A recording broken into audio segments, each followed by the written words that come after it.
आज मैं हरियाणा के अपने उन भाइयों बहनों से बातचीत कर रहा हूं जिनकी आयु 60 वर्ष पार और अभी हो सकता है आप लोग 65-70 के भी ना हुए हो, और इसलिए मैं ये मान के चलता हूं कि आप सब मेरे सब साथी हैं, हम साथी हैं। मैंने माना है कि पूरे हरियाणा की जनता 2,87,00,000 लोग, लगभग 72 लाख परिवार, ये सब मेरा परिवार है और इस नाते से आप मेरे परिवार के साथी हैं, मेरे भाई बहन हैं। कुछ वर्ष पहले हरियाणा के अंदर ऐसे व्यक्तियों के लिए जिनकी आयु 60 वर्ष से ऊपर हो जाती है, उनको एक सम्मान निधि के नाते भी योजना शुरू की थी और वो योजना शायद 100 रुपए के आसपास से शुरू हुई थी। 2014 में हम लोगों ने सरकार संभाली तो उस समय ये पेंशन 1,000 रुपया मासिक थी। अगला जो 2023 का महीना शुरू होने वाला है, उस समय ये हमारी जो पेंशन है, जो सम्मान निधि है, ये 2,750 रुपए हो जाएगी।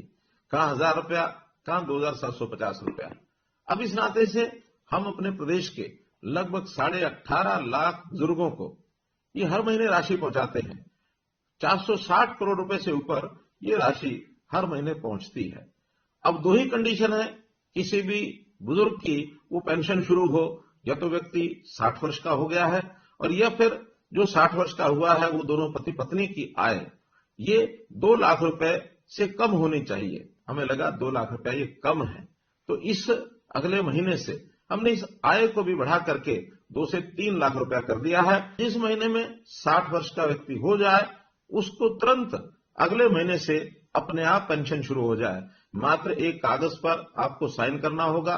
एक ही महीने के अंदर अंदर उस सहमति पत्र के साइन भी हम कराते हैं और उसके बाद उन लोगों से जो सहमति पत्र देते हैं अपने आप ही पेंशन है ये जाना शुरू हो जाता है। हमने लगभग 6 महीने पहले इस व्यवस्था को शुरू किया था और इन 6 महीनों में 16,500 लोगों को और ऑटोमेटिकली अपने आप पेंशन मिली। केवल हरियाणा प्रदेश ही है जो ये 2,750 रुपया और ये दे रहा है और किसी प्रदेश में इस प्रकार की व्यवस्था ये ऐसी नहीं है। हमारे देश के प्रधानमंत्री विशेष तौर पर बहुत चिंतित है, गरीब परिवारों के लिए उनकी चिंता है। इस नाते से उन्होंने हर गरीब परिवार के लिए 5 लाख रुपए तक का ये जो स्वास्थ्य बीमा है ये लागू कराया है आयुष्मान भारत के नाते।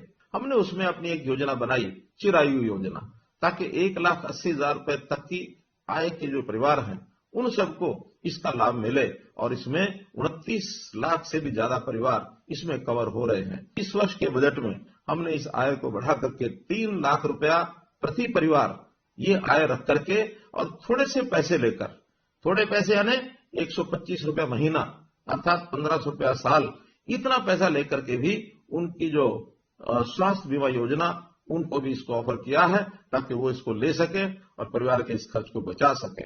एक वर्ग ऐसा हमको ध्यान में आया कि आयु भी 80 वर्ष से ऊपर है, अकेले रहते हैं और उनकी अपनी इनकम हमारे डाटा के हिसाब से 25,000 रुपए से कम है। ऐसे भी 3,600 लोग हैं। अप्रैल से इन सब लोगों के लिए जो वृद्ध आश्रय स्थल, सेवाश्रम, वरिष्ठ नागरिक सेवा आश्रम, इन सेवाश्रमों में उनको हम कहेंगे जाकर के वो वहां रहें। अगर वो सहमत होंगे उन सबको हम इन सेवाश्रमों में रखेंगे। कोई गरीब परिवार है उसकी हर प्रकार की चिंता, राशन कार्ड के नाते से ऑटोमेटिक राशन बनते हैं। अगर किसी परिवार की सिर पर छत नहीं है, प्रधानमंत्री आवास योजना के अंतर्गत उनको मकान मिलता है। कोई व्यक्ति बीमार होता है तो उसको आयुष्मान के नाते या चिरायु योजना के नाते 5 लाख रुपए तक उसकी बीमा की भी चिंता हम करते हैं। उनके बच्चों की पढ़ाई की भी हम चिंता करते हैं। और तो और कोई व्यक्ति आगे चल करके भी बीमार न हो, उसका स्वास्थ्य जांच जरूर हो, इसके लिए भी निरोगी योजना बनाई गई है।